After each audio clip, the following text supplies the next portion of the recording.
Oke, bismillahirrahmanirrahim. Assalamualaikum warahmatullahi wabarakatuh. Waalaikumsalam warahmatullahi wabarakatuh. Oke, bertemu kembali kita kali ini untuk mata kuliah ekonomi kelembagaan ya. Kita sudah masuk kuliah ke-6 hari ini. Dan hari ini saya akan masuk dengan materi terkait dengan hak kepemilikan atau property right ya.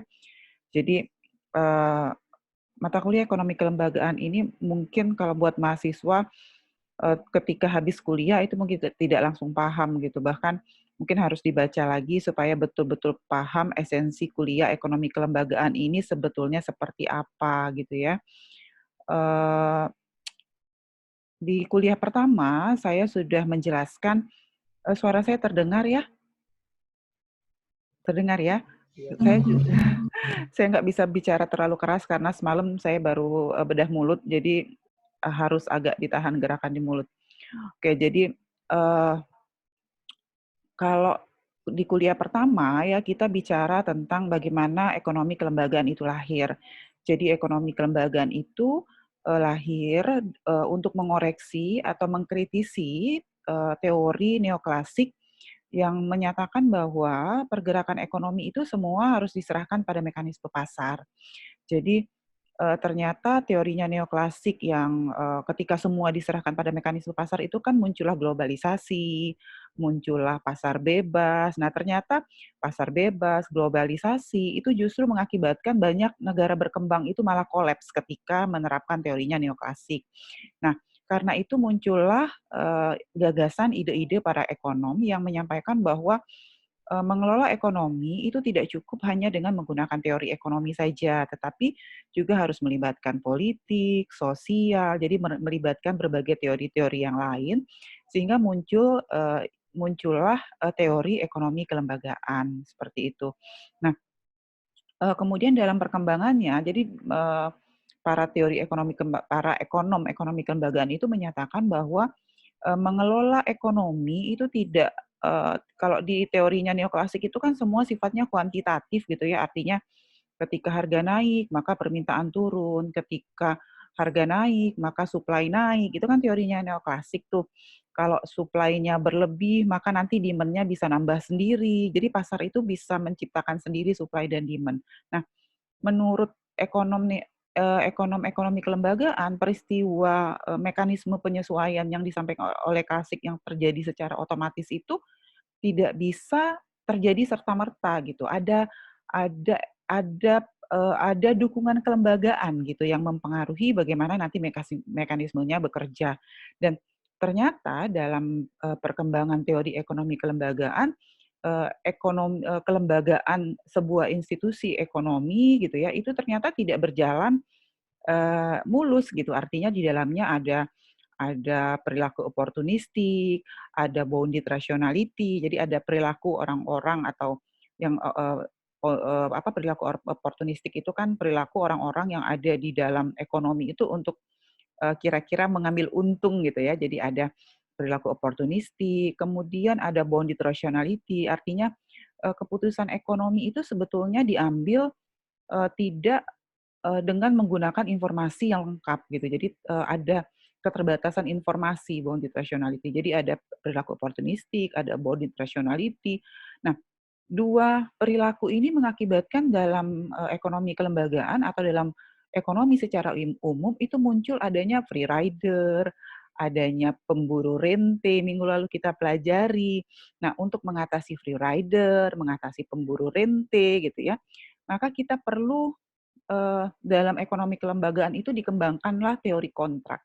Teori kontrak itu bagaimana antara satu pihak dengan pihak lain yang akan menggunakan sesuatu, dalam konteks ini sesuatu itu adalah sumber daya, yang akan menggunakan sumber daya, itu, membuat kesepakatan. Bagaimana, penggunaan sumber daya itu dilakukan, termasuk karena ada dua pihak, apa sih kewajiban dan hak dari masing-masing pihak itu dalam penggunaan sumber daya. Jadi teori kontra itu seperti kalau menurut kita, teori kontra itu sederhana gitu, artinya ketika kita mau masuk kerja pun ada kontra. Nah, dalam penggunaan sumber daya juga seperti itu gitu, jadi ada teori kontra kesepakatan. Nah, ketika ada teori kontra, maka seringkali muncul, biaya transaksi. Ya, jadi apa sih biaya-biaya yang menyertai ketika ada kontrak atau bahkan dengan ada bisa saja setelah ada kontrak malah jadi ada biaya transaksi atau justru setelah kontrak biaya transaksinya malah jadi turun gitu. Ya, jadi, ada, biaya kontrak tadi mengakibatkan bisa ada efisiensi, bisa juga menyebabkan, inefisiensi. Jadi, kalau misalnya sebelum ada kontrak biayanya mahal gitu, tapi setelah ada kontrak malah biaya transportasi ditanggung oleh si pengusaha misalnya gitu, maka jadi efisien, malah bagus kontraknya. Tetapi ketika ada kontrak malah orang yang mengambil kontrak yang membuat kontrak itu mengambil untung atas penggunaan sumber daya, maka jadi naik biaya transaksinya. Sehingga kontrak bisa saja membuat inefisiensi. Nah itu. Nah, ketika kita bicara kontrak ya, karena ekonomi kelembagaan itu melingkupi banyak individu, banyak orang, maka muncul juga, istilah yang disebut dengan collective action. Nah, ini juga sudah kita pelajari, collective action itu adalah tindakan bersama di mana sekelompok orang bersepakat untuk melakukan sesuatu secara bersama-sama. Misalnya, ada, petani karet, awalnya menjual karetnya sendiri-sendiri, ya, kemudian mereka bersepakat membentuk koperasi dan menjual karetnya lewat sistem lelang. Nah, itu sebetulnya sudah masuk dalam konteks teori, collective action, ya. Jadi, eee, riset itu sebetulnya kalau artinya apa? Selama, 5 kali pertemuan gitu, kita sudah bisa, mendapatkan, banyak sekali ide-ide riset gitu ya, terkait dengan ekonomi kelembagaan. Yang selama ini sebetulnya, ekonomi kelembagaan ini bahkan mungkin tidak pernah gitu diteliti di sosek. Jadi, saya berharap gitu, saya sebetulnya baru tahun ini juga masuk, mengajar ekonomi kelembagaan gitu ya. Jadi saya ingin, eee, riset-riset mahasiswa sosek itu menjadi lebih berwarna gitu. Artinya ada loh, mata kuliah ekonomi kelembagaan itu bisa loh kita kembangkan jadi riset-riset. Jadi riset tentang biaya transaksinya, tentang bagaimana kontrak itu terjadi, tentang apa sih keputusan petani untuk melakukan collective action. Jadi banyak sebetulnya yang bisa kita kembangkan menjadi ide-ide riset ya. Jadi tidak harus misalnya, risetnya, apa ya, karena sekarang saya tuh melihat gitu, riset-riset mahasiswa itu cenderung hanya pengulangan-pengulangan saja gitu ya, cenderung hanya pengulangan-pengulangan saja, memindahkan riset yang sama dari satu lokasi ke lokasi yang lain. Nah, menurut saya itu, eee, jadi kemampuan, berpikir analitis, mahasiswa itu menjadi tidak tergali. Nah, karena itu kenapa di setiap setiap akhir, materi saya gitu untuk mata kuliah ekonomi kelembagaan, saya, merasa perlu gitu untuk memberikan tambahan jurnal yang menjadi contoh riset terkait dengan ekonomi kelembagaan, kira-kira seperti itu, ya. Jadi harapan saya supaya nanti, pikiran mahasiswa terbuka gitu loh. Oh ternyata bisa kok riset itu gitu dengan menggunakan, dasar teori ekonomi kelembagaan itu menjadi sebuah riset. Ya, oke. Nah, hari ini tadi saya sudah sampaikan, saya akan masuk dengan materi terkait dengan hak kepemilikan. Oke, sebelum saya mulai materi saya hari ini, kalau ada mahasiswa yang ingin menanyakan, tentang materi, kuliah pertama sampai kuliah kelima, silahkan. Ada? Nah, kalau tidak ada, nah, eee, oke, ini materi yang akan saya sampaikan hari ini terdiri menjadi 6 bagian. Yang pertama adalah pengertian property right, kemudian macam-macam property right, lalu sistem ekonomi dan property right, lalu property right dan ekonomi kelembagaan, lalu property right dan efisiensi ekonomi, dan terakhir saya akan kasih contoh kasus penelitian yang mencoba meneliti mengenai hak kepemilikan atau property right. Kita lihat yang pertama dulu mengenai definisi apa itu property right ya. Jadi properti itu sebetulnya adalah sesuatu, benda gitu. Jadi properti itu ada a thing, sesuatu atau benda gitu ya. Kalau definisi ilmiahnya, properti merupakan hak atas sesuatu ya, hak atas sesuatu itu sendiri. Ini bukannya mau dicoret nanti. Hak atas sesuatu itu sendiri. Jadi sebetulnya kalau kita bicara properti, hak itu sudah terkandung di dalam istilah properti sebetulnya, tetapi dalam perkembangan ilmiahnya kita istilah properti itu ditambah right di belakangnya. Right itu artinya hak. Ya, jadi property right itu adalah hak kepemilikan. Walaupun sebetulnya secara arti di dalam kata properti itu sebetulnya sudah ada maksud haknya. Jadi kenapa ada penekanan pada kata hak? Hak itu berarti kita ada klaim atas sesuatu yang dapat kita tegakkan. Jadi kalau kita sudah punya hak kepemilikan untuk mengelola sesuatu, maka kita punya kemampuan, punya klaim bahwa sesuatu itu bisa kita kembangkan, bisa kita kelola, bisa kita manage ya. Nah, klaim atas sesuatu tanpa adanya perlindungan hukum atasnya atau tanpa bisa ditegakkan tidak akan bermakna. Jadi property right itu baru bisa menjadi property right kalau seandainya kita memang punya hak untuk mengelola, kalau seandainya kita punya hak untuk mengembangkan. Tapi kalau kita nggak, dibilang bahwa petani punya kok hak untuk mengelola hutan kemasyarakatan 2 hektar misalnya, tetapi tidak bisa dikelola, maka sebetulnya itu bukan property right ya. Jadi ada penegakan, jadi ada di dalam property right itu ada unsur penegakan atau enforcement. Kemudian pengertian property right tadi saya sudah sampaikan sebetulnya mengandung makna hak. Jadi hak itu adalah right, tetapi banyak digunakan, banyak ditemukan adanya penggandengan kata property dengan right sehingga muncullah frase property right. Nah, jadi ya yang sering dipakai itu adalah property right atau hak kepemilikan, hak atas penggunaan sumber daya. Kira-kira seperti itu. Properti dapat diartikan sebagai kepemilikan atas sesuatu yang di dalamnya terkandung mana hak untuk mengambil manfaat dari sesuatu tersebut. Nah, ya, makna hak dari sesuatu tersebut. Bromley mendefinisikan property right sebagai hak untuk mendapatkan aliran laba. Jadi ketika secara teori ketika kita punya hak kepemilikan terhadap sumber daya, maka kita bisa ngambil manfaat dari sumber daya itu. Kita bisa mengelola, kita bisa mengembangkan, dan terakhir kita bisa mengambil manfaat. Manfaatnya bisa dalam bentuk laba maupun non-laba. Ya, jadi kalau laba berarti kita dapat untung, tapi non-laba bisa juga. Misalnya contohnya apa? Karena kita kelola sumber dayanya jadi tidak rusak, lahannya jadi tidak terbakar. Nah, itu juga properti, makna dari properti right-nya. Oke, sehingga ada yang menyampaikan bahwa property right atau hak kepemilikan atas sesuatu itu mengandung pengertian hak untuk, nah ini, hak untuk mengakses, memanfaatkan, mengelola sesuatu, mengubah, atau mentransfer sebagian atau seluruh hak tersebut kepada pihak lain.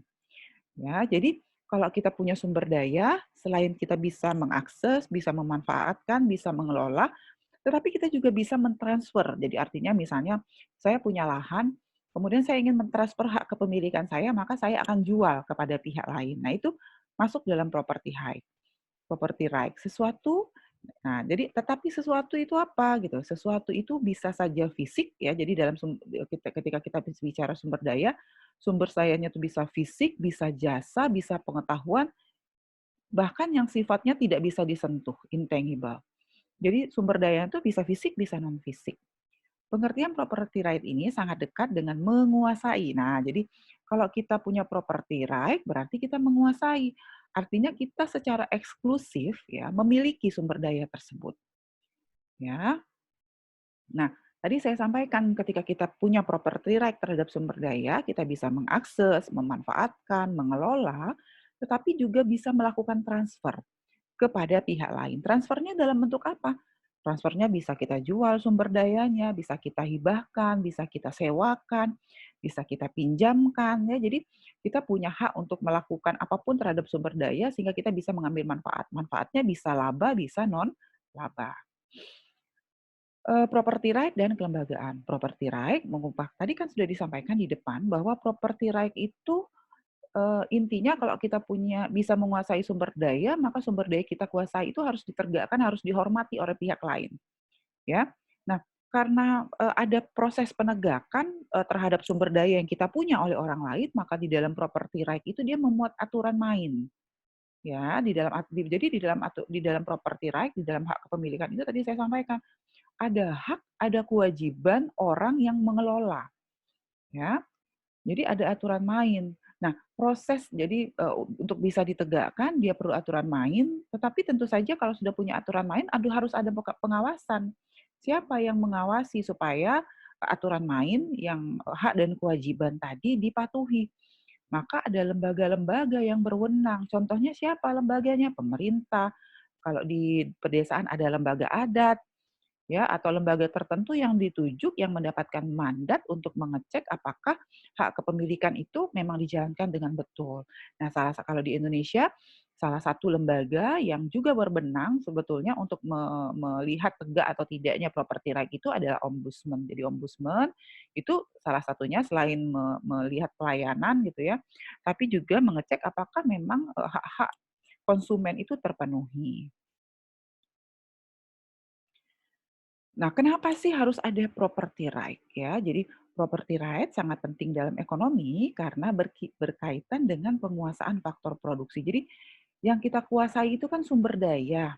Sumber daya yang kita kuasai itu sebetulnya adalah faktor produksi. Ya, jadi sumber daya yang kita kuasai itu adalah faktor produksi, terutama sumber daya yang langka.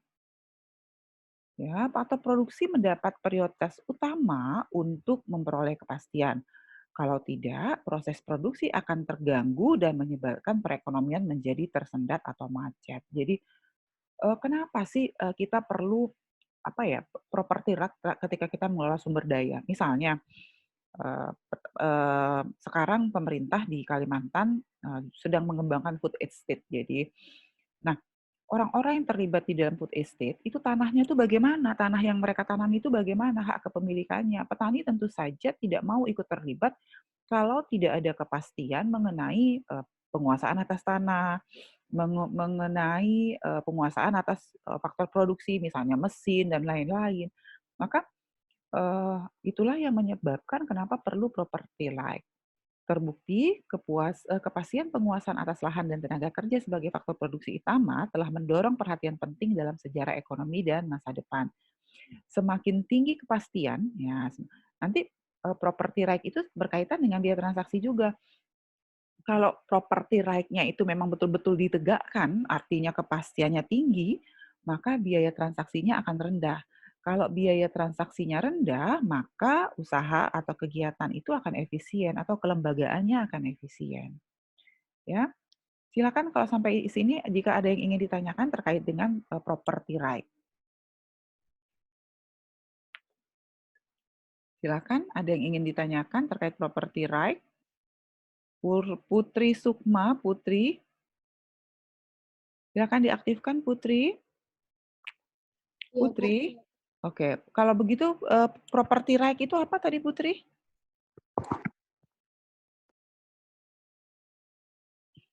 Apa tadi property right tadi? Apa, Putri? Ayo, Putri. Apa property right?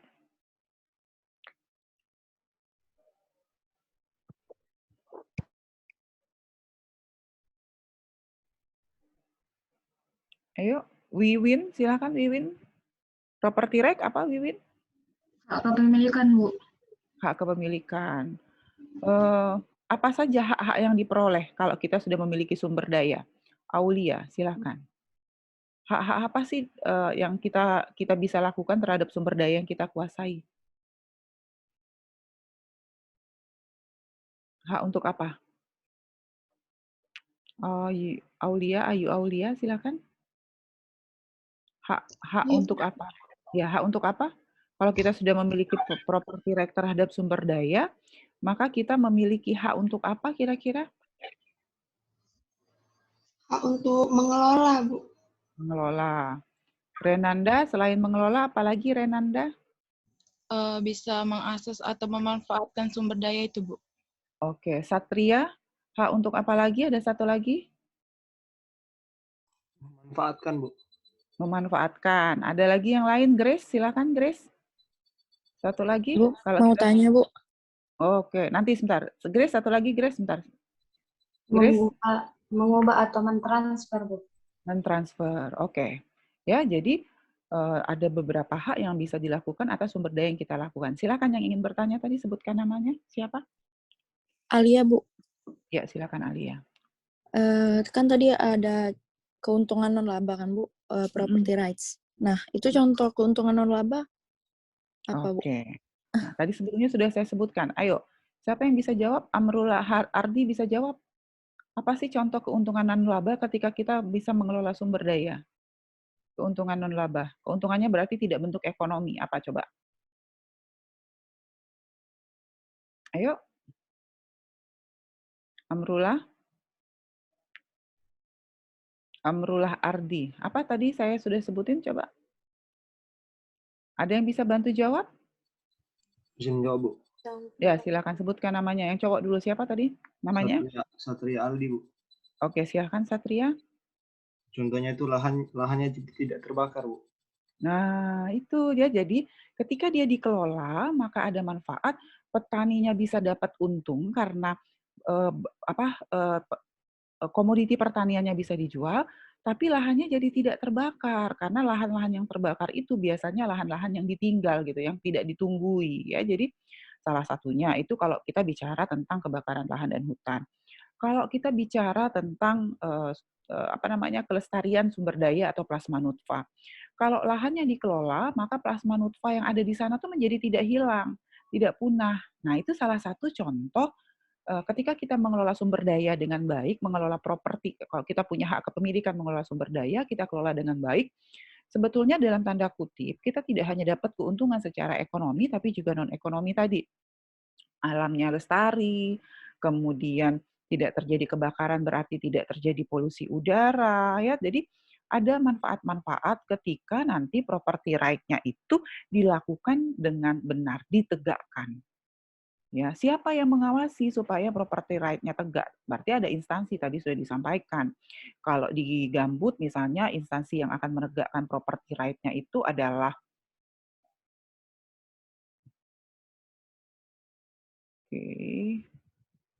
kalau di Gambut, instansi yang akan menegakkan property right itu misalnya Badan Restorasi Gambut dan Mangrove sekarang ini misalnya ya. Kemudian kalau di perikanan, siapa sih yang bertanggung jawab terhadap property right sumber daya perikanan? Kementerian Perikanan dan Kelautan ya, jadi Kelautan dan Perikanan KKP. Nah, ini menarik gitu sebetulnya untuk kita teliti. Ada yang dari OKI nggak ini mahasiswanya? Ada, Bu. Ada. Pernah dengar siapa namanya? Gatra, Bu. Gatra, di OKI itu ada hak kepemilikan namanya Lebak Lebung. Jadi Lebak Lebung itu hak kepemilikannya diberikan kepada seorang nelayan gitu ya, pengemin yang nanti memenangkan lelang. Sehingga dia punya property right untuk mengelola Lebak Lebung. Nah, itu bisa diteliti nanti sebagai skripsi. Sejauh mana sih hak atau hak dan kewajiban seorang pengemin yang punya property right terhadap Lebak Lebung itu. Kemudian apakah memang sudah betul-betul ditegakkan atau justru ya dalam tanda kutip ada perilaku oportunistik dan ada rent seeking yang mereka lakukan. Nah, itu bisa jadi topik skripsi dan masih jarang diteliti. Ya. Jadi bisa kita teliti sebetulnya gitu. Dia punya property right, berarti dia punya hak kepemilikan atas Lebak Lebung. Tahu nggak Gatra Lebak Lebung, Gatra? Tahu, Bu. Nah, jadi Lebak Lebung itu area rawa ya, yang luas sekali gitu dan ada banyak ikan di sana dan pengelolaannya itu diserahkan hanya pada satu orang pemenang lelang ya, Gatra gitu ya. Betul nggak Gatra? Benar, Bu. Nah, ya. Jadi sekarang ini property right-nya tuh diberikan, tetapi penegakan terhadap hak kepemilikannya kalau menurut saya menurun sehingga ketika property right itu diberikan ternyata mengakibatkan sebetulnya bukan manfaat positif gitu, justru ada eksternalitas. Nanti kita akan bicara eksternalitas. Justru ada kerusakan sumber daya, ikannya habis. Gitu ya.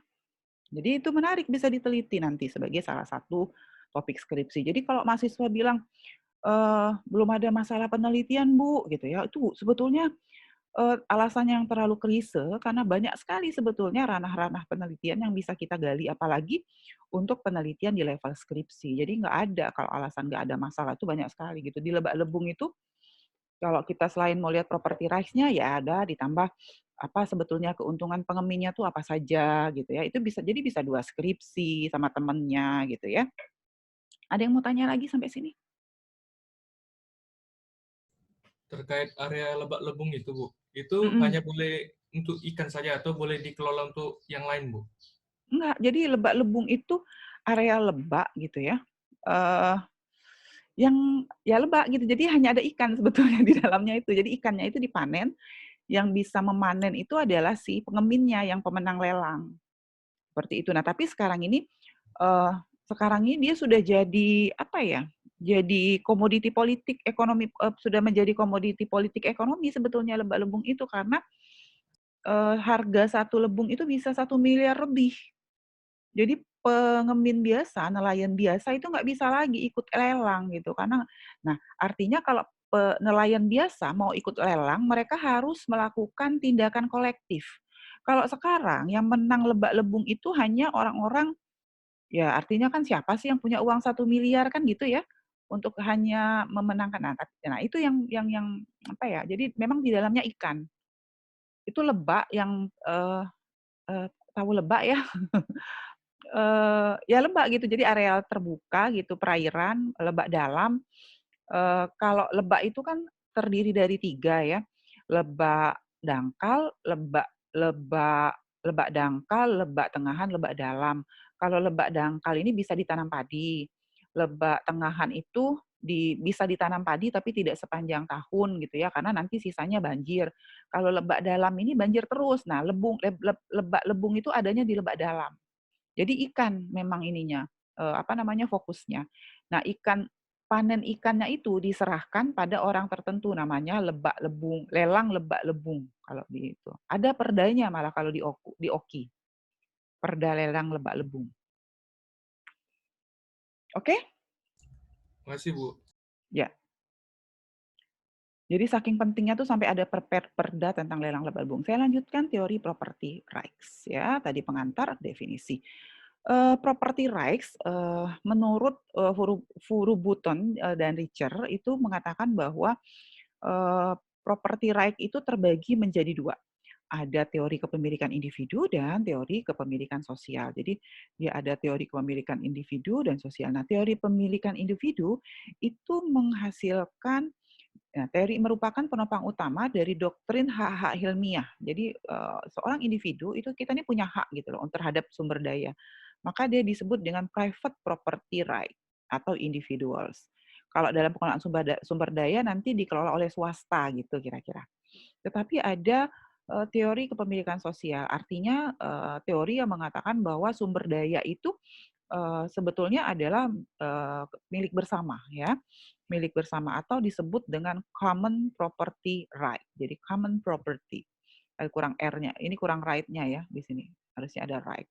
Common property right atau hak kepemilikan bersama. Jadi kalau, teori awal, mengatakan bahwa hanya ada 2 kepemilikan, yaitu kepemilikan bersama dan kepemilikan pribadi. Dasar teorinya kalau yang pribadi tadi adalah kepemilikan individu dan sosial tadi adalah kepemilikan bersama. Kemudian kalau menurut Kaporapo dan Levin mengatakan bahwa mereka membaginya itu berdasarkan aliran positif dan aliran ilmiah. Jadi aliran positif itu menganggap bahwa hak kepemilikan lahir melalui sistem politik. Nah, lebak lebung tadi, nah contoh tadi saya bilang, jadi lebung itu sudah menjadi komoditi ekonomi politik sekarang. Kenapa? Karena kepemilikan terhadap lebung itu adalah proses politik sekarang. Ya, jadi tetapi, ada juga, aliran alamiah. Aliran alamiah itu bahwa kita punya hak kepemilikan terhadap sumber daya itu, karena kelahiran kita. Jadi karena memang sejak lahir kita sudah punya misalnya, eee, ayah saya memberikan tanah kepada saya seluas 1 hektar. Nah itu kepemilikan alamiah. Jadi saya mendapat itu karena proses, kelahiran jadi, disertai dengan hak saya untuk menguasai, tanah yang diberikan oleh orang tua saya. Jadi ada aliran positif yang terjadi karena proses politik dan ada aliran alamiah yang terjadi karena kepemilikan itu sudah melekat sejak saya lahir. Bisa ikutin sampai sini?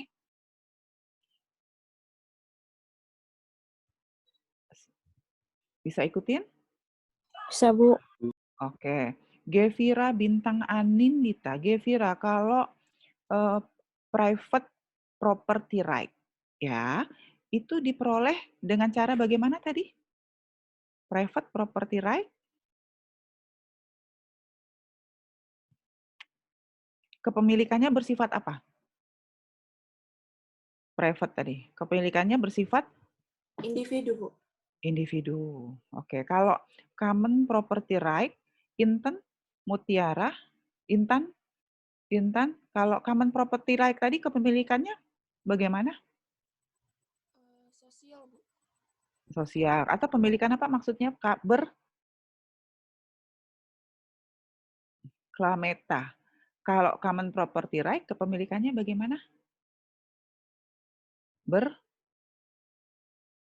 Berapa? Common property right? Maaf, Anzu. ketinggalan. Bersama, Bu. Bersama, Bu. Bersama, ya. Oke, ya. Jadi ada yang kepemilikannya pribadi, private, ada atau individu, ada kepemilikannya bersama-sama, ya. Nah, hak kepemilikan dan biaya transaksi. Tadi saya sampaikan bahwa hak kepemilikan itu berkaitan dengan biaya transaksi. Hak kepemilikan tidak merujuk pada hubungan antar manusia dengan sesuatu. Jadi sebetulnya dalam konteks yang lebih luas, tadi kan kita sebetulnya hak kepemilikan itu adalah hak untuk mengelola sesuatu. Sehingga kesannya sebetulnya hak kepemilikan itu hubungan antara manusia dengan sesuatu. Tapi bukan. Hak kepemilikan itu justru hubungan antara manusia dengan manusia. Ya, tadi saya bilang kita akan punya hak kepemilikan kalau kita punya kesepakatan antara satu individu dengan individu yang lain. Kesepakatan tentang apa? Kesepakatan tentang penggunaan sumber daya.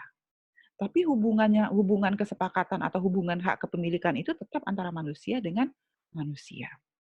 Nah, kenapa ada hak kepemilikan? Kenapa perlu hak kepemilikan? Karena sumber dayanya langka. Kalau udara yang kita hirup sehari-hari ini, perlu tidak hak kepemilikan?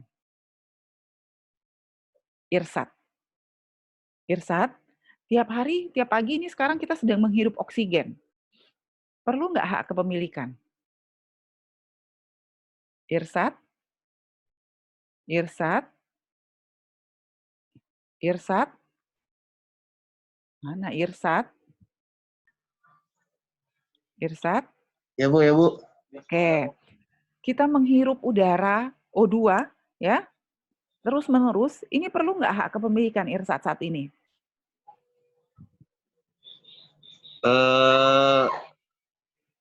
Saya pikir perlu, Bu. Oh, perlu hak kepemilikan ya? Oke. Anzulena, kalau kita menghirup udara ini, yang sekarang kita sedang hirup O2 ini, perlu nggak hak kepemilikan? Tidak, Bu. Ya, jadi kalau yang udara yang kita hirup ini, dia masih belum langka gitu. Sehingga kita tidak perlu hak kepemilikan bahwa misalnya saya hanya bisa menghirup udara O2 dari batas sini sampai batas sini, yang sisanya lagi itu untuk jatah anak saya. Belum ya? Belum sampai ke situ. Paham nggak kira-kira?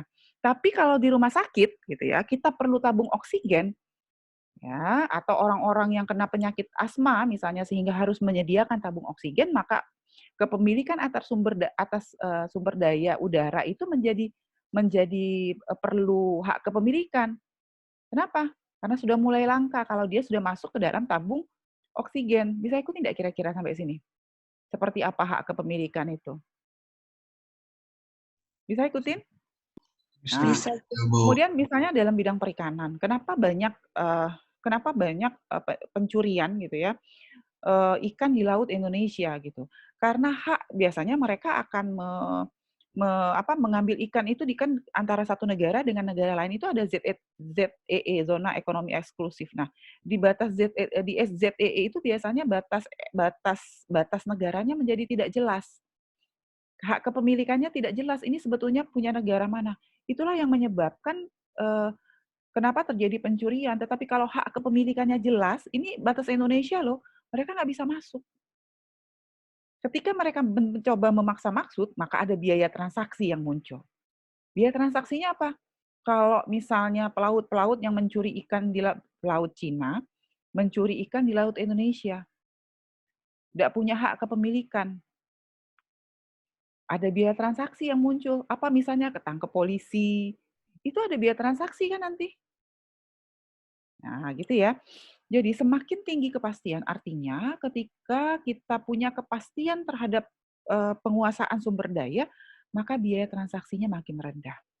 Dalam konteks property right, biaya transaksi meliputi adalah biaya transfer hak kepemilikan dan perlindungan kepemilikan tersebut dari klaim pihak lain. Ya, bisa ikutin sampai sini? Jadi property right juga berkaitan dengan biaya transaksi, di mana makin tidak jelas property right-nya, biaya transaksinya akan makin tinggi. Ya.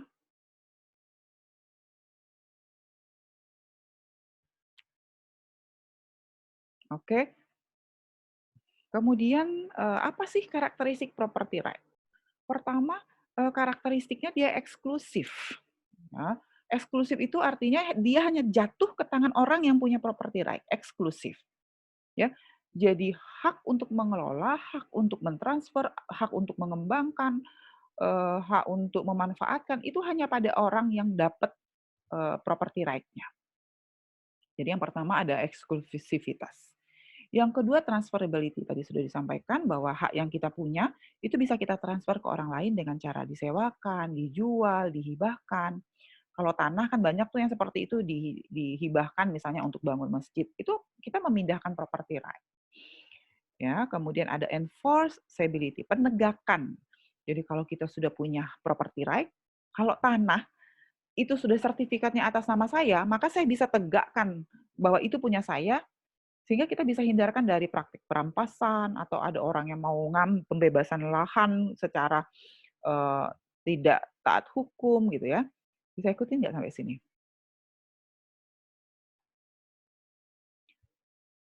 Oke, Amrullah. Jadi kalau eksklusivitas itu tadi kira-kira apa bahasa lainnya?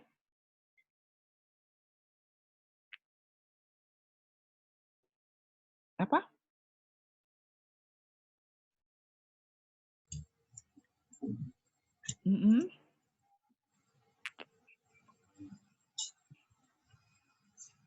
Eksklusivitas. Itu eksklusivitas itu pemanfaatan, Bu. Ya, bahasa yang lain yang tadi yang saya sampaikan apa? Apa kira-kira? Apa eksklusivitas? Rian, coba Rian. Ayo Rian. Kalau eksklusif, berarti hanya bisa apa? Jatuh ke tangan pemiliknya sendiri, Bu. Ya, jatuh. Kalau ya itu kan bahasa ininya. Bahasa sehari-harinya hanya bisa ada yang bisa bantu? Hanya bisa? Ilham, Maulana? Hanya orang tersebut yang bisa memanfaatkannya, Bu. Ya, hanya orang, betul. Hanya orang itu yang bisa menggunakan. Itulah eksklusif. Ya, itu eksklusif. Jadi hanya kita yang, misalnya kita mau, sekarang tuh artis kan gitu ya, kalau beli baju itu dia mau yang eksklusif, dia nggak mau beli baju itu yang sama dengan yang lain. Jadi cuma dia sendiri yang pakai. Itulah eksklusif. Itu sebetulnya secara tidak langsung adalah property right juga gitu ya, walaupun secara informal dia cuma punya baju itu sendiri, dia yang menguasainya sendiri ya. Oke, kemudian Hana tahun 1995 membagi ada 4 macam property right itu menurut Hana. Yang pertama private property, artinya kepemilikan individu. Nah, kalau di kita itu kepemilikan individu itu biasanya kita analogikan dengan swasta, dengan perusahaan swasta. Boleh perusahaan perseorangan, boleh perusahaan swasta, tapi dikelola oleh pihak swasta. Ya, private property. Ada kepemilikan oleh negara, ya. Lalu ada pemilikan kolektif, lalu ada kepemilikan terbuka. Kalau kepemilikan terbuka itu tadi udara yang kita hirup ini kepemilikannya terbuka. Jadi dengan kata lain sebetulnya tidak ada property right yang sifatnya eksklusif karena kepemilikannya terbuka. Laut gitu ya, tadi karena tidak batas ZEE-nya tidak jelas, maka nelayan dari negara lain bisa mengambil ikan dari Indonesia. Itu karena kepemilikannya terbuka atau open access ya. Jadi menurut Hana ada 4, saya ulang, ada property, private property, ada kepemilikan oleh negara, state property, ada kepemilikan kolektif, common property atau tadi ya kepemilikan bersama, kolektif itu, dan ada kepemilikan terbuka, open property atau open access property. Ya. Nah, ini adalah tipe-tipe kepemilikan berdasarkan yang tadi, ada private, ada bersama, ada negara. Pemiliknya siapa? Pemiliknya individu, kalau yang private ya. Jadi kalau yang private, pemiliknya adalah individu, kemudian haknya dia bisa mengakses, mengontrol, memanfaatkan, kewajibannya mencegah pemanfaatan yang merugikan sosial. Jadi walaupun sumber daya itu dikelola oleh swasta, dia tetap harus mencegah adanya kerugian bagi masyarakat yang ada di sekitar gitu loh. Jadi itu yang penting juga. Kalau common property, kepemilikan bersama, maka kepemilikannya kolektif sama-sama. Haknya apa? Sama, hak untuk mengakses, memanfaatkan, mengontrol, mentransfer juga. Kewajiban pemilikan bersama apa? Merawat, mengatur tingkat kemanfaatan ya. Kalau kepemilikan negara, state property itu yang punya siapa? Negara. Haknya sama ya. Tujuannya apa? Tujuannya langsung tujuan sosial. Kalau akses terbuka, open access, tadi saya sudah sampaikan, misalnya udara yang saat ini sedang kita hirup, maka yang punya siapa? Makanya tadi saya bilang tidak ada. Open access property right, ya, pemanfaatan, haknya untuk apa? Hanya untuk bisa memanfaatkan saja, hanya untuk bisa menggunakan, ya, tapi tidak bisa mengembangkan. Udara yang kita hirup tidak bisa kita transfer, misalnya, ya.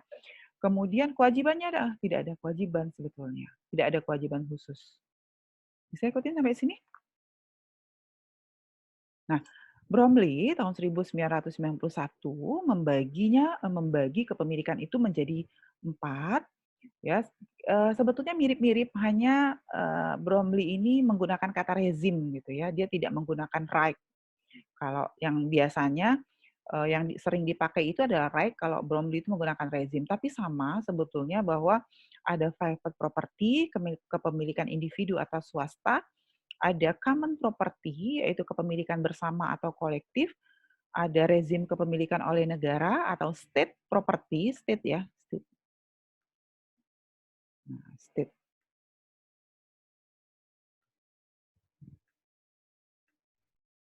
Ya.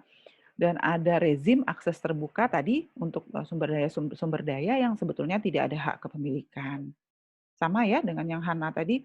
Nah, Ostrom ini tulisannya Ostrom tahun 92, dan tulisan ini sangat terkenal sebagai dasar untuk kalau peneliti mengenai property right itu biasanya rujukan yang pertama dibaca itu adalah bukunya tulisannya Ostrom ya. Jadi Ostrom itu mengatakan bahwa untuk bisa jadi sebuah sumber daya gitu ya, sebuah sumber daya untuk bisa punya hak kepemilikan itu dia mengatakan ada 5 gitu sebetulnya yang harus karakteristik yang harus dipenuhi. Yaitu ada akses untuk masuk. Jadi kita punya akses untuk masuk ke sumber daya tersebut. Yang kedua, ada withdrawal, ada akses untuk bisa mengambil. Jadi kita bisa masuk ke sumber daya itu, bisa ambil sumber dayanya. Yang kedua, manajemen. Kita punya kewajiban atau punya kewenangan untuk membuat keputusan bagaimana sumber daya itu dimanfaatkan. Kemudian exclusion, kemudian kita boleh memutuskan ya siapa yang boleh masuk, siapa yang tidak, kemudian kita bisa mentransfer. Baru disebut sumber daya itu punya property right.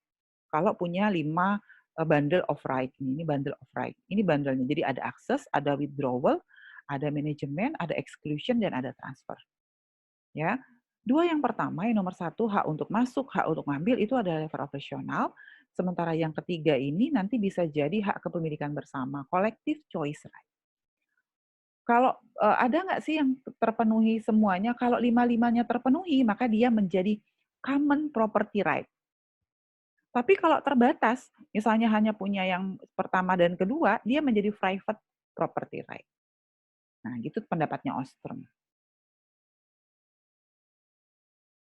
Sampai sini silakan jika ada yang ingin ditanyakan.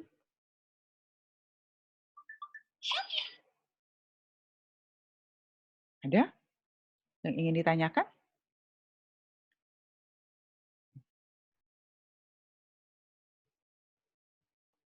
Rianda Apriansa.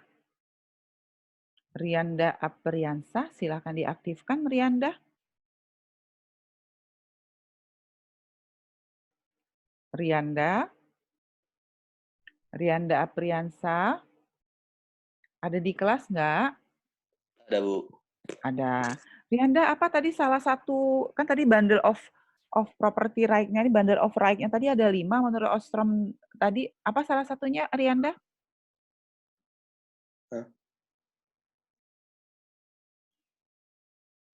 Salah satunya apa tadi? Ada 5 bundle of rights tadi menurut Ostrom tadi. Kalau 5-5-nya terpenuhi, dia menjadi common property right. Ya. Salah satunya apa coba? Silakan. Akses, Bu. Akses ya. Oke, Rifki. Apalagi Rifki? Rifki? Apalagi Rifki? Rifki? Rifki ada di kelas nggak? Iya, Bu, ada, Bu. Ya, apalagi selain akses Rifki, satu lagi? Ada 5. Tadi 1 akses sudah disebutin. Nah, tinggal 4 lagi. Apa coba salah satunya dari 4? Manajemen, Bu. Manajemen, oke. Arif Pamuja. Apalagi Arif?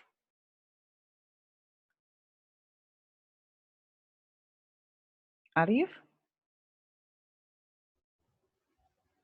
Arif? Iya, Bu. Ya, apalagi Arif? Ada akses, ada manajemen, ada 3 lagi Arif? Sebutin salah satu. Apa? Transfer. Oke. Alia Rahmadona, silakan diaktifkan Alia Rahmadona. Alia? Alia? Oke, Alia ada 4 ya tadi jenis properti ya. Ada 4 jenis property right tadi ya. Apa Alia salah satunya Alia?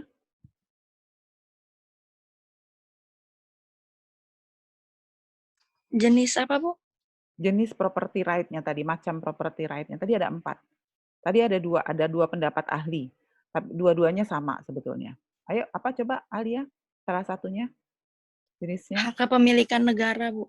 Hak kepemilikan negara. Irsat, apalagi Irsat? Selain state property right, apalagi? Ya? Irsat? Ya. Yang kepemilikan tadi, Bu ya? Ya, hak kepemilikan. Kepemilikan bersama, Ibu. Kepemilikan bersama. Oke, Indah Hoirunisa. Indah, apalagi Indah? Terbuka, Bu. Terbuka. Oke.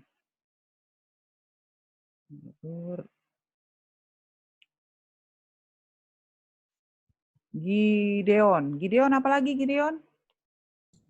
Private. Private ya.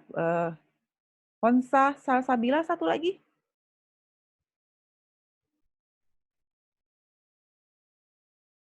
Tadi sudah private bersama atau sudah 4 ya? Udah Iya, 4, Bu. Oh, udah 4. Sudah semua. Oke. Oke, kita lanjutkan. Ada yang mau bertanya? Kalau tidak ada, saya lanjutkan dengan sistem ekonomi dan property right. Jadi hak kepemilikan itu sebetulnya berkaitan juga dengan sistem ekonomi sebuah negara ya. Jadi kelihatan nggak share screen saya? Tidak, Bu. Enggak ya? Nah, udah ya? Kelihatan? Ada, Bu. Ya, Bu. Oke. Nah, ya ini sistem ekonomi dan property right. Jadi hak kepemilikan terhadap sumber daya itu ternyata juga berkaitan dengan pengelolaan sistem ekonomi sebuah negara. Ya, sistem ekonomi itu tidak terlepas dari masalah kepemilikan. Bahkan kepemilikan merupakan faktor pembeda sistem ekonomi yang ada di dunia. Ya, jadi sebuah negara mengelola sistem ekonomi itu sebetulnya sebuah negara mengelola perekonomiannya itu justru berdasarkan hak kepemilikan sumber.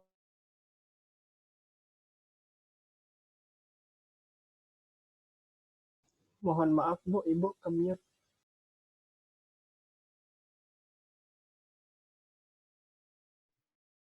Oke. Dari mana nih tadi saya ke-mute-nya? Oke. Jadi, Barusan ya, Bu. barusan ya. Jadi, sistem ekonomi sebuah negara itu terbagi menjadi 3 jika dibagi berdasarkan model hak kepemilikannya. Yang pertama adalah kapitalis, ya, jadi ada sistem ekonomi kapitalis, sistem ekonomi sosialis, dan sistem ekonomi campuran. Jadi sistem ekonomi kapitalis, sistem ekonomi sosialis itu sebetulnya ditetapkan berdasarkan bagaimana sumber daya yang ada di negara tersebut dikelola hak kepemilikannya. Kita lihat yang pertama ya, yang sistem ekonomi kapitalis. Bagaimana hak kepemilikan pada negara dengan sistem ekonomi kapitalis, kapital. Artinya apa? Kalau sistem ekonomi kapitalis, seluruh kepemilikan sumber daya diserahkan kepada pihak swasta atau swasta atau pribadi, ya.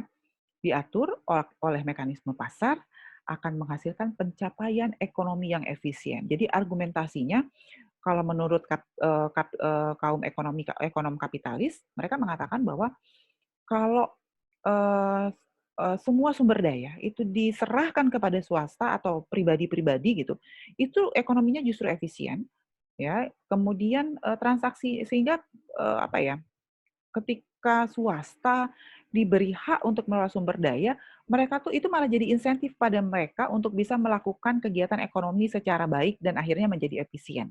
Itu argumentasinya. Jadi mereka mengatakan kalau kapitalis itu kalau dikasihin ke swasta, swasta tuh akan punya tanggung jawab gitu, sehingga ekonominya jadi efisien. Itu argumentasinya. Tetapi kenyataannya bagaimana? Kenyataannya ternyata tidak mudah mencapai efisiensi ketika semua sumber daya sudah diberikan ke swasta. Pencapaian efisiensi pemerataan akan terhambat.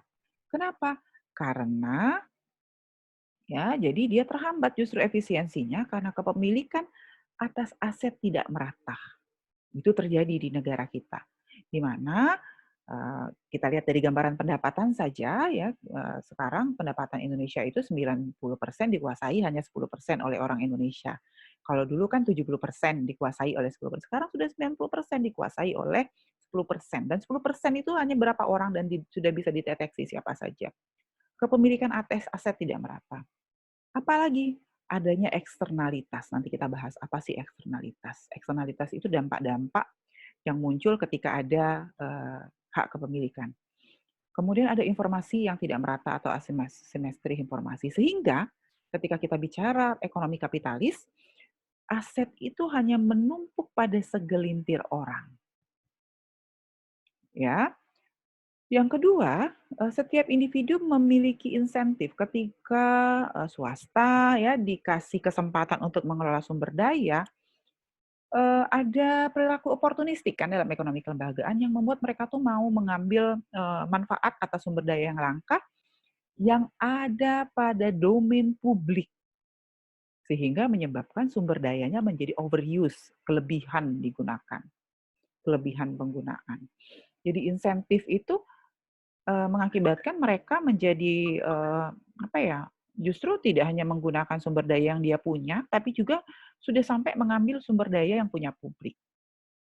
Kira-kira gitu. Ini ekonomi kapitalis. Argumentasinya padahal menurut orang-orang kapitalis, kalau kasihin ke swasta, katanya itu efisien jalan ekonomi gitu. Mereka akan gunakan sumber daya dengan penggunaan sumber daya itu akan menjadi efisien karena mereka punya insentif gitu untuk mengelola sumber daya dengan baik. Nah, ternyata kenyataannya tidak seperti itu.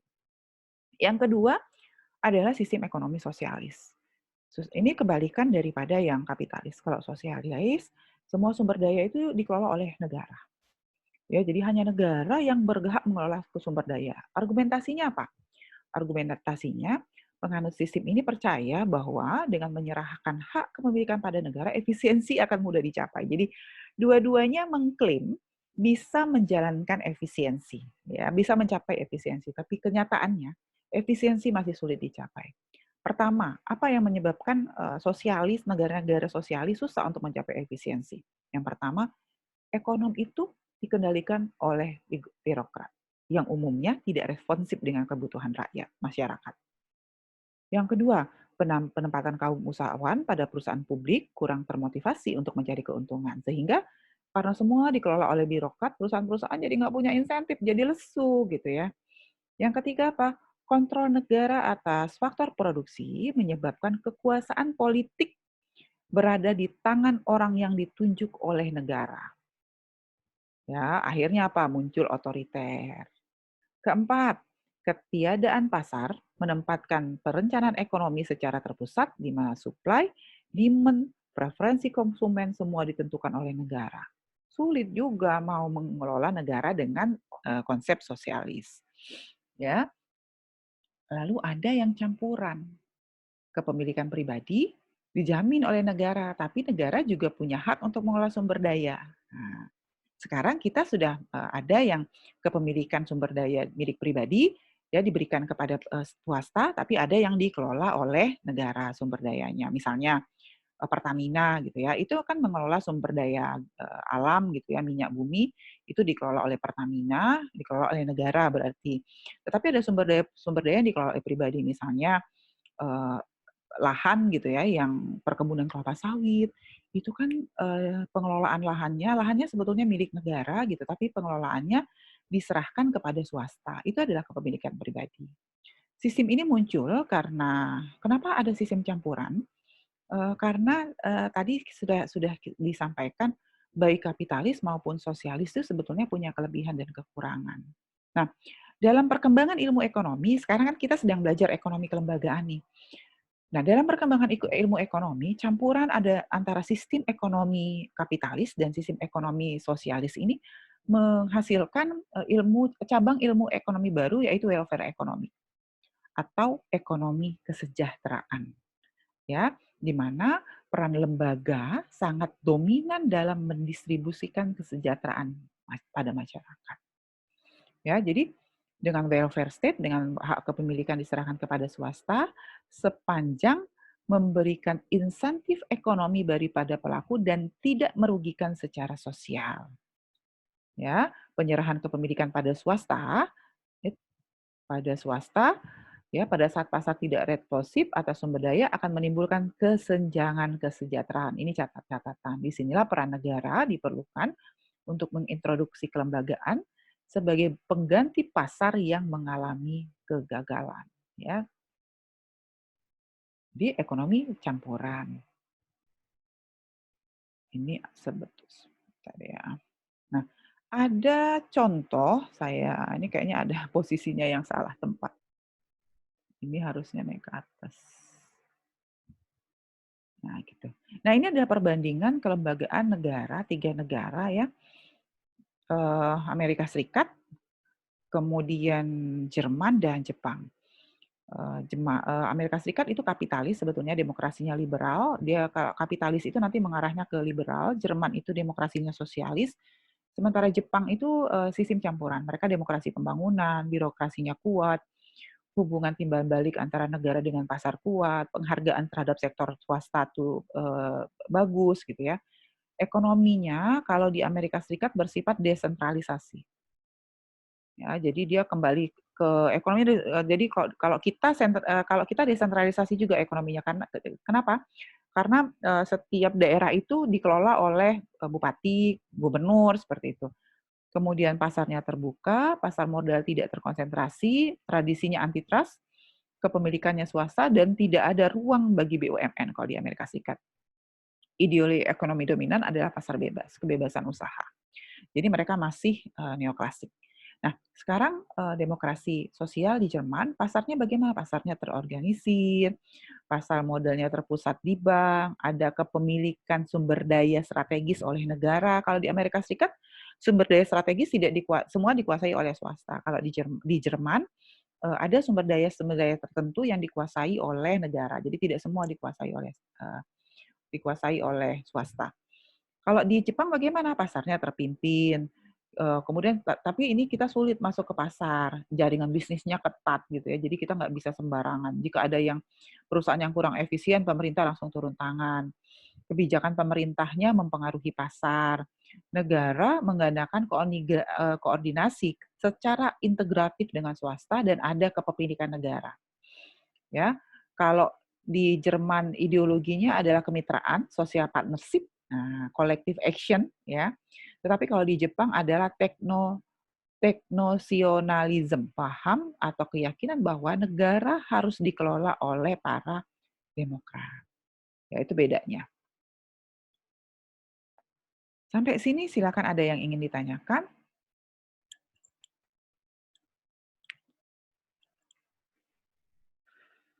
Ada yang mau tanya?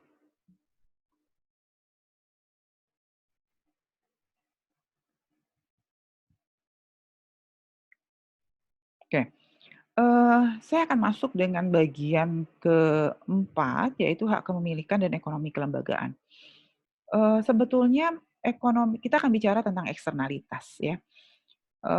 Ekonomi klasik itu mengatakan bahwa setiap kita mengelola sumber daya ekonomi, setiap ada apa ya, kelembagaan yang dikelola atau kelembagaan yang bergerak dalam sebuah ekonomi, dalam sebuah kegiatan ekonomi itu biasanya ada eksternalitas. Eksternalitas ya. Ya, jadi ada dampak dari kegiatan itu kira-kira gitu.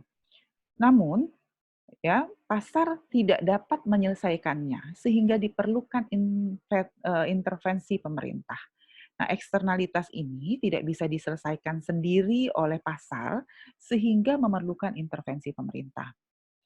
Fauzi ini adalah guru besar IPB Ekonomi Sumber Daya Alam, mengartikan bahwa eksternalitas itu adalah dampak dari kegiatan produksi dan konsumsi dari satu pihak mempengaruhi utilitas pihak lain dan dia tidak diinginkan.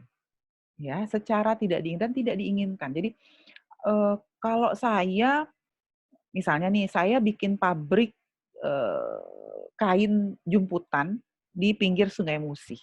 Nah, ya, saya bikin kain. Jadi saya bikin pabrik jumputan di pinggir Sungai Musi. Lalu karena aktivitas saya itu, saya kan harus memberi warna ke kainnya menggunakan air ya. Kemudian ada limbah air bekas rendaman air jumputan saya. Akhirnya saya masuk langsung tanpa diolah, saya kirim langsung masuk ke Sungai Musi. Akhirnya air sungainya tercemar. Ya, yang rugi siapa? Yang rugi adalah penduduk-penduduk yang tinggal di sekitar perusahaan saya itu. Nah, kerugian itulah yang disebut dengan eksternalitas. Saya ikutin sampai sini. Nah, eksternalitas itu tidak melulu negatif. Terkadang dampak dari kegiatan kita itu ada positifnya juga. Jadi ada eksternalitas positif, ada eksternalitas negatif. Ya. Eksternalitas positif itu apa? Misalnya awalnya tetangga-tetangga saya ini pada nganggur gitu ya. Tapi kemudian karena ada usaha saya, akhirnya mereka bisa bekerja di usaha saya dan akhirnya dapat pekerjaan. Itu namanya eksternalitas positif. Ya, jadi eksternalitas itu dampak dari kegiatan produksi yang kita lakukan, baik produksi maupun konsumsi. Nah, misalnya atau dalam konteks yang lebih luas, saya di rumah gitu sering muter musik yang terlalu keras. Asap rokok, saya pergi ke tempat sehingga membuat adanya polusi suara untuk tetangga saya. Atau ketika saya pergi ke tempat umum, kemudian orang merokok sembarangan, lalu saya terhisap, itu eksternalitas negatif. Ya, lalu saya pergi ke kondangan gitu ya, kemudian saya duduk dengan sebelah ibu-ibu yang parfumnya wangi banget gitu ya, itu eksternalitas positif gitu ya. Jadi secara tidak langsung kita tuh sehari-hari atau kita duduk gitu di sebelah teman gitu kan, terus ada bau buang angin gitu, itu juga eksternalitas negatif. Ya, jadi ada eksternalitas. Menurut Ronald Coase, nah ini Ronald Coase, ya. Eksternalitas dapat diselesaikan melalui dalam konteks ekonomi, tadi kan contoh-contoh sehari-hari ya, eksternalitas dapat diselesaikan melalui mekanisme pasar, asalkan hak kepemilikan diatur dengan baik. Tadi kan klasik, ekonom klasik itu mengatakan bahwa mereka pasar nggak bisa menyelesaikan eksternalitas kecuali dengan intervensi pemerintah. Tapi kalau ekonomi kelembagaan mengatakan bisa kok eksternalitas itu dikelola oleh mekanisme pasar asal ya orang yang punya sumber daya itu hak kepemilikannya jelas. Jadi kalau dia punya hak kepemilikan berarti di dalam hak kepemilikan itu ada hak, ada kewajiban yang harus dia patuhi. Nah, ya. Contoh, jika industri, tadi ini sama ya contoh yang saya sampaikan, jika industri akan membuang limbah ke sungai, maka ia harus membayar atau memberikan kompensasi kepada pihak yang dirugikan. Tadi misalnya, karena saya buang limbah pengolahan jemputannya ke sungai sehingga masyarakatnya jadi gatal-gatal gitu. Maka saya harus tanggung biaya pengobatan masyarakat sekitar. Nah, itu Hal ini dapat dilakukan jika hak masyarakat atas jasa lingkungan telah mendapatkan pengakuan. Peran pemerintah mempertegas atau menjamin hak masyarakat atas jasa lingkungannya. Nah, dinamika property right. Dalam perkembangannya, property right itu bisa berubah loh. Ada sumber daya yang awalnya common property right bisa menjadi private property right.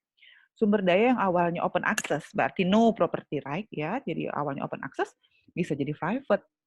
Nah ya, jadi ada dinamika. Pertama dia dinamis, sumber daya. Property right itu sifatnya dinamis. Artinya apa? Dia bisa mengalami perubahan seiring dengan perubahan sistem politik, sosial, budaya, teknologi. Ya, ketika jumlah manusia sedikit, sumber dayanya melimpah, kita tidak perlu ada kepemilikan. Tidak perlu ada aturan main yang mengatur tentang kepemilikan. Ya, sekarang ya kalau kita pergi ke desa, air itu ada proper. Kalau kita kembali ke desa gitu ya, yang airnya ngambil di sungai, ya. Coba Indah. Kalau saya pergi ke desa gitu ya, saya KKN ke desa, air mandinya dari sungai, minumnya dari sungai, masaknya dari sungai, itu air yang ada di sungai itu ada property right-nya nggak, Indah? Nggak ada, Bu. Nggak ada, jadi dia open access.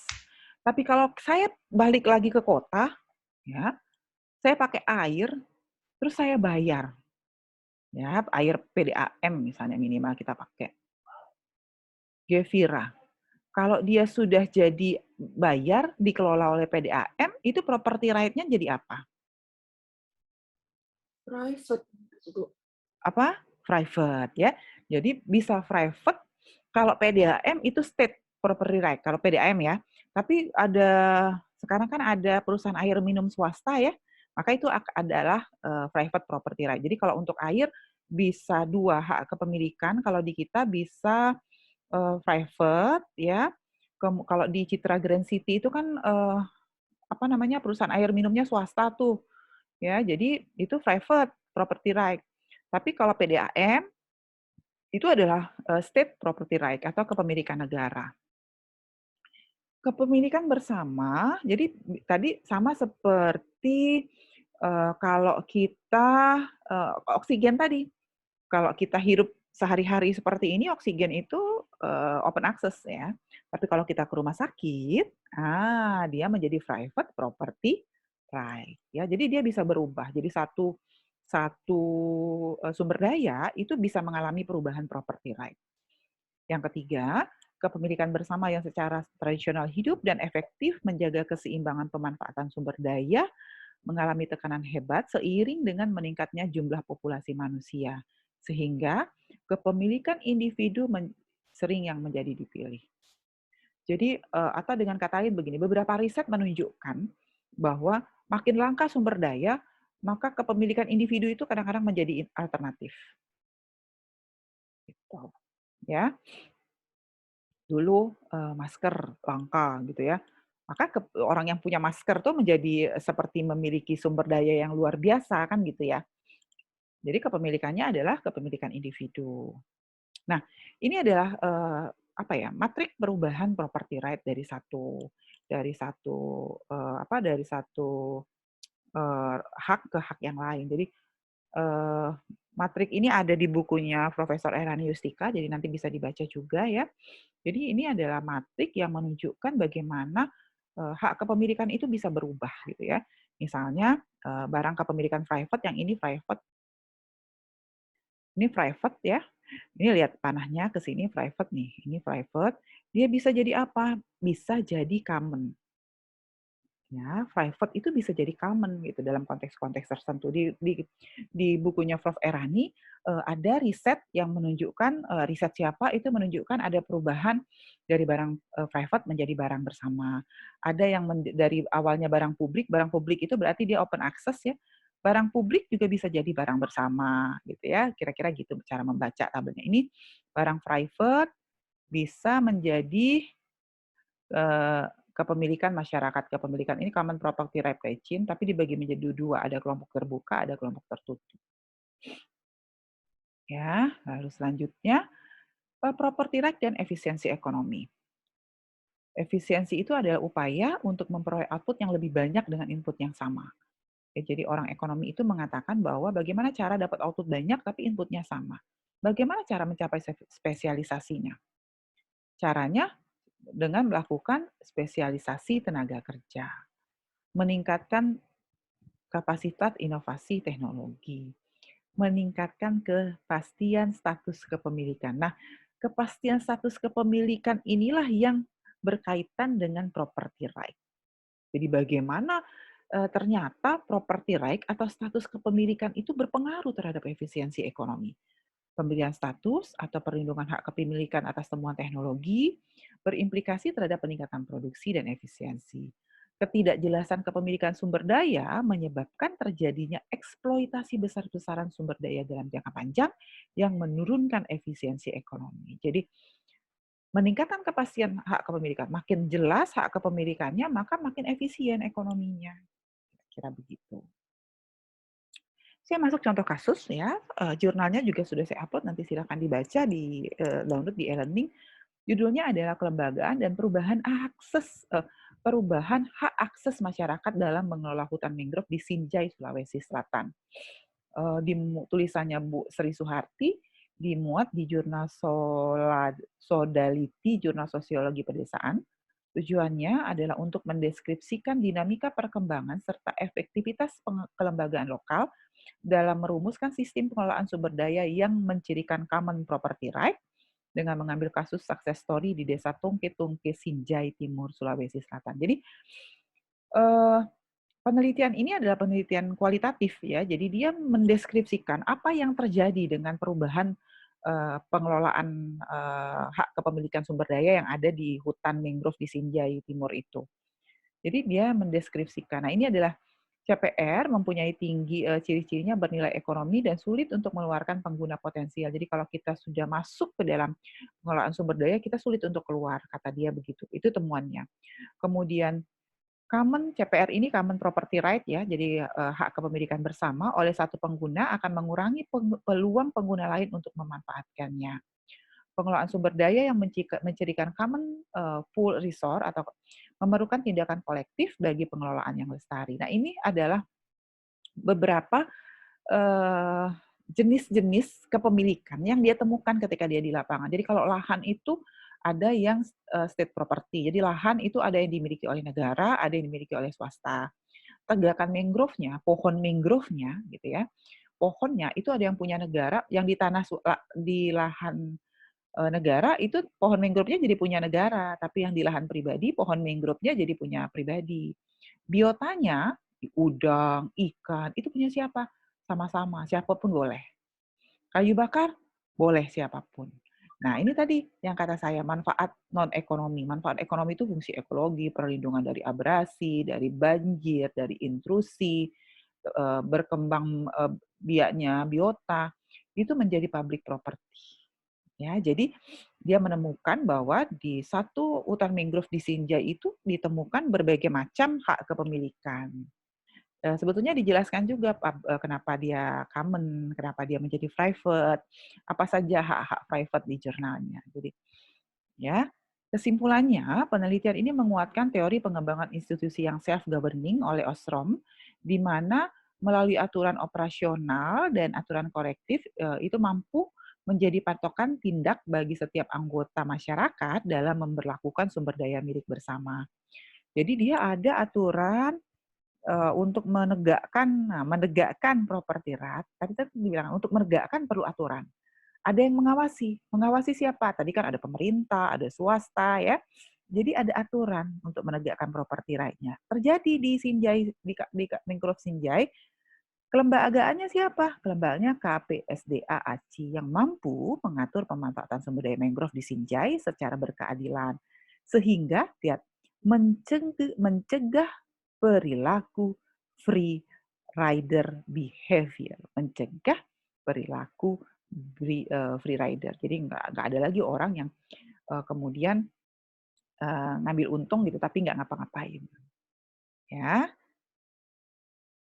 Oke, demikian kuliah saya hari ini terkait dengan hak kepemilikan atau property right. Ada yang mau bertanya? Silahkan. Ada yang ingin bertanya? Kalau tidak ada, saya ada memasukkan tugas di tempat bahan e-learning kuliah pertama. Permintaannya adalah mahasiswa diminta untuk membuat tulisan 1 halaman ya mengenai bagaimana sejarah ekonomi kelembagaan lahir. Ya, nanti lihat kapan waktu submit, kapan waktu upload-nya, lihat di e-learning. Jadi silakan dibaca pengumuman di e-learning. Kemudian untuk kuliah hari ini saya juga akan buatkan kuis gitu ya. Tapi nanti saya akan kabari kapan kuisnya bisa diakses. Bisa mengikuti sampai sini? Bisa, Bu. Oke. Ada yang ingin bertanya? Untuk penulisannya itu dari mana, Bu? Oke, boleh dirangkum dari bahan kuliah. Kemudian di sana saya juga sudah masukkan jurnal untuk pertemuan pertama. Silakan hanya 1 halaman ya, tidak boleh lebih dari 1 halaman. Oke, ada yang ingin bertanya lagi? Jika tidak ada, saya tutup kuliah kita hari ini. Salam sehat selalu, tetap jaga protokol kesehatan. Wassalamualaikum warahmatullahi wabarakatuh. Waalaikumsalam warahmatullahi wabarakatuh. Terima kasih, Bu. Ibu.